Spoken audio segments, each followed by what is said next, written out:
Bonjour chez vous, mesdames et messieurs, et bienvenue sur ce nouveau numéro de l'entretien du jour sur Sika Télévision.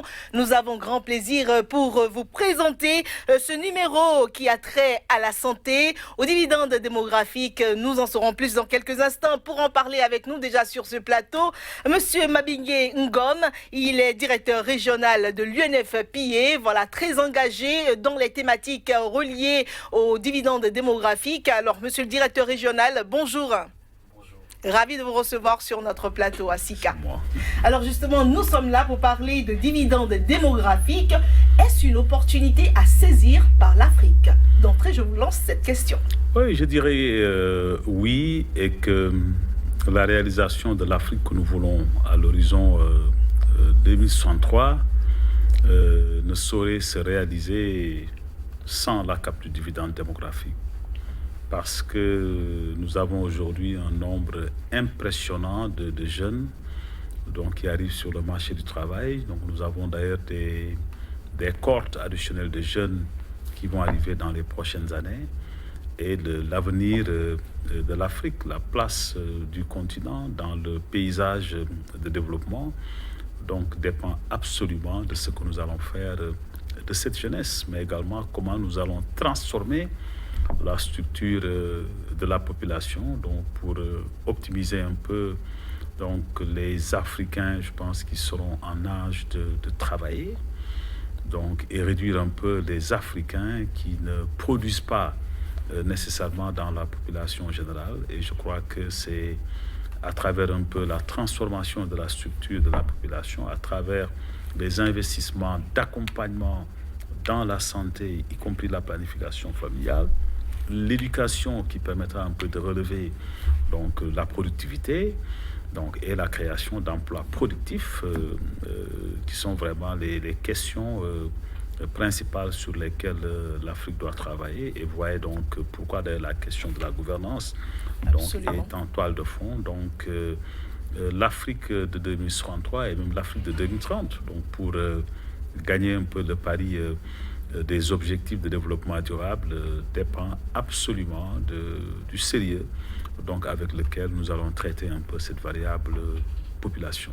C'est ça. Et depuis qu'on en parle, justement, je veux parler du dividende démographique. Il y en a qui ne saisissent toujours pas ce en quoi cela consiste. Est-ce que vous voulez bien revenir là-dessus? Oui, mais c'est très simple. Je parle souvent un peu de la nécessité un peu de démystifier le concept. Et je prendrai un peu l'exemple de deux pays. Je peux appeler un pays de type A et un pays de type B. Un pays de type A, c'est un pays dans lequel, par exemple, la majorité de la population est en âge de travailler. Donc, vous voyez que dans cette société, il y a très peu de gens, j'assume, qui ne travaillent pas. Donc, ceux qui ont moins de 15 ans et ceux qui ont plus de 64 ans vont représenter une partie assez limitée de la population, une proportion pas trop large. Si cette population en âge de travailler produit effectivement, est bien formée, bien occupée, vous voyez, la population en charge est assez limitée, ce qui permet un peu à la population qui produit de dégager une épargne qui va financer l'investissement, et c'est la source du progrès. Alors que dans un pays de catégorie 2, qui est un peu ce que j'appelle un peu le modèle général des pays en Afrique au sud du Sahara, c'est que vous avez une structure de la population qui est inverse.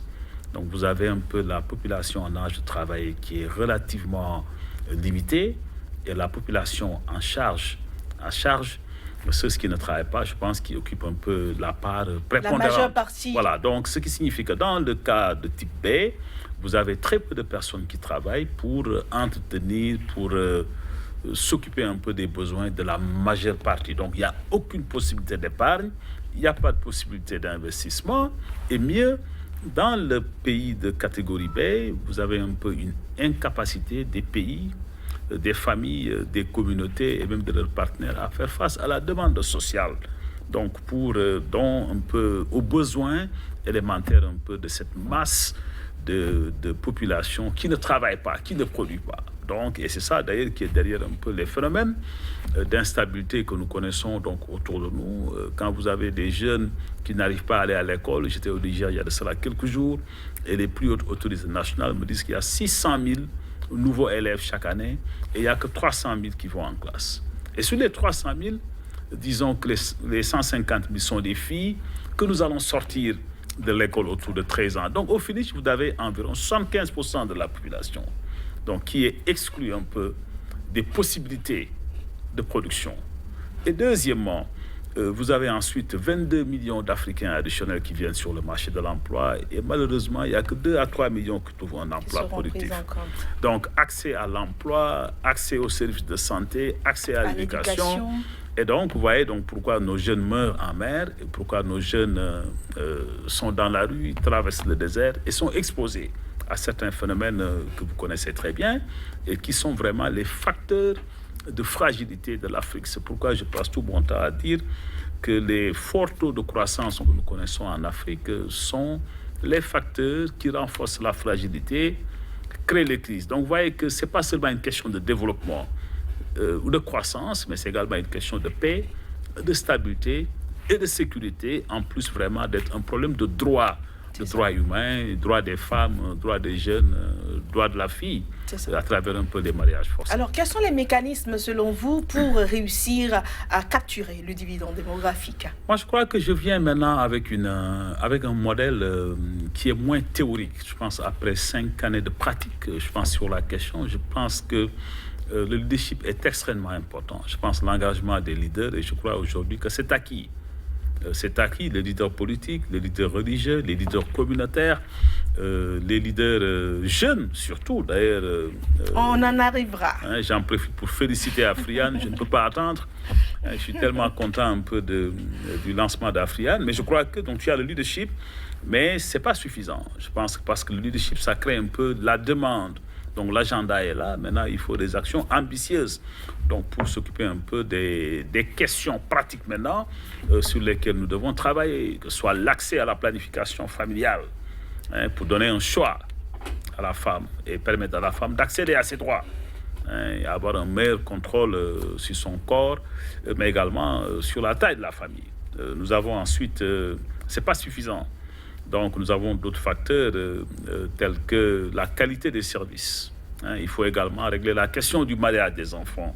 Le mariage forcé qui est encore bien ancré dans nombre de nos pays. Et un instrument rapide et efficace, c'est vraiment de garder les filles à l'école. Il faut garder les filles à l'école. Donc ça, c'est un chapitre extrêmement important. L'accès à la planification familiale, mettre un terme au mariage des enfants, mais également faire en sorte que les violences basées sur le genre, ce n'est pas seulement le mariage des enfants, que nous puissions faire des progrès et régler la question de la mortalité maternelle. Parce que tant que la femme continue à mourir en couche et que les nouveau-nés également, la demande, le nombre d'enfants désirés va augmenter. Donc je pense qu'il faut donc régler ces considérations, mais que je trouve de deuxième niveau. Je pense qu'on a besoin d'un leadership, de la vision, de l'engagement. On a besoin un peu d'un certain nombre de considérations techniques, programmatiques qu'il faut régler. Et maintenant arrive le nerf de la guerre, les ressources. Donc malheureusement, les Africains n'ont pas l'espace fiscal pour faire les investissements massifs qui vont permettre un peu la capture du dividende démographique. Et malheureusement, les pays, comme je disais, non seulement n'ont pas l'espace fiscal, mais ont même tendance à réduire un peu les investissements dans ce domaine, le plus souvent pour des questions d'instabilité et de sécurité intérieure. Je prends l'exemple d'un pays comme le Niger, donc il y a 7000 km de périmètre. Et donc tous les voisins sont en difficulté. Donc ils investissent 18% de leurs dépenses publiques dans la sécurité. Au Mali, ils sont à 24%. Ce qui fait qu'au lieu d'augmenter les dépenses de santé, par exemple, qui est une composante fondamentale pour aller vers la capture du dividende démographique, et atteindre les 15% que nous étions fixés donc à Abuja il y a de cela 20 ans, le Mali est aujourd'hui en deçà de 5%.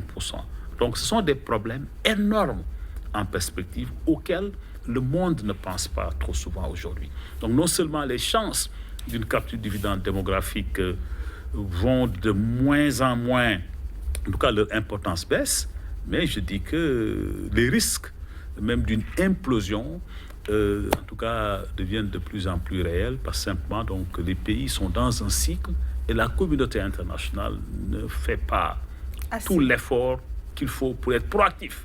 Nous sommes plus dans la défense dans la réponse dans la humanitaire réponse, que mais dans pas la dans la prévention. prévision. Il faut prévoir. Alors, monsieur le directeur régional, sur tous les aspects que vous avez eu à toucher jusqu'ici, vous avez impliqué à chaque niveau la jeunesse, les jeunes. Alors, justement, parlons de cette implication de la jeunesse. Il y a donc Afriane. Afriane qui a le vent en poupe. On aimerait bien que vous reveniez sur ce concept. D'ailleurs, Afriane que vous venez de lancer au Bénin. Alors, parlez-nous-en. Oui, Afriane, c'est le réseau des adolescents et des jeunes. Donc, en Afrique, c'est un réseau qui existe dans pratiquement tous les pays africains, pratiquement dans tous les pays en Afrique de l'Ouest et du Centre, et qui est un peu un mouvement. Et ce matin, je disais, en lançant un peu le mouvement, que, donc au Bénin, je disais que mon ambition était de voir un membre d'Afriane dans chaque maison, dans chaque pays, dans chaque communauté, dans chaque ville, y compris les endroits les plus éloignés, pour constituer une toile qui permettra à la jeunesse de peser dans toutes les décisions publiques, de peser dans la mise en œuvre de ces décisions publiques, de peser dans l'évaluation de ces décisions publiques, de faire en sorte que leur voix soit entendue. Et je pense que c'est normal, il n'y a rien de magique parce qu'il s'agit un peu du groupe majoritaire dans nos pays, et vous voyez un peu ce qui va se passer. Donc, si un peu les groupes majoritaires ne sont pas écoutés, ils n'ont pas voix au chapitre, ils n'influencent pas, ils ne se font pas entendre, ils ne contribuent pas. Je pense que c'est aussi simple que ça. Mais également, la jeunesse, c'est l'avenir. Nous ne pouvons pas continuer à exclure un peu les jeunes dans la prise de décision qui les concerne. Tout à l'heure, l'avenir, c'est la jeunesse. Absolument. J'ai suivi tout à l'heure vos collègues parler un peu de la dette. Donc, je ne peux pas contracter une dette aujourd'hui sans consulter, sans impliquer ceux qui vont la payer dans 10 ans, dans 15 ans, dans 20 ans. Ça devient trop simple. Donc, je crois qu'il faut mettre les jeunes devant, il faut les organiser. Et d'ailleurs, les jeunes doivent être les acteurs de la rupture.